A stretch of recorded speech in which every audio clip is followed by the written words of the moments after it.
सांगली जिल्हा परिषदेचे नूतन सीईओ विशाल नरवाडे यांनी लेट कमर्स कर्मचाऱ्यांना सलग तिसऱ्या दिवशीही झटका दिला आहे।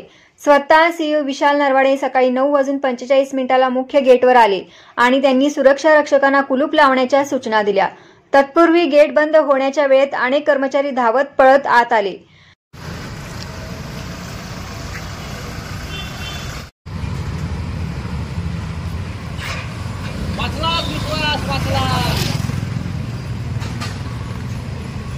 गाडी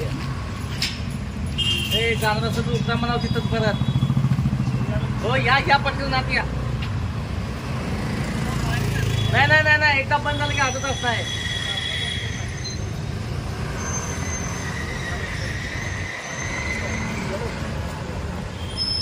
साहेब बघायला बरं का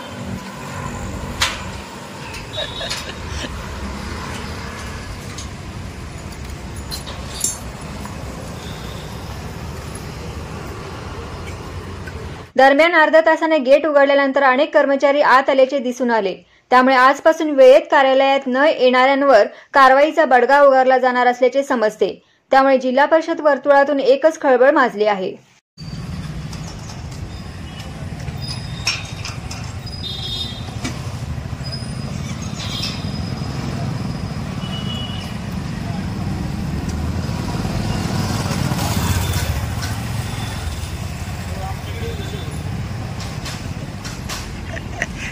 है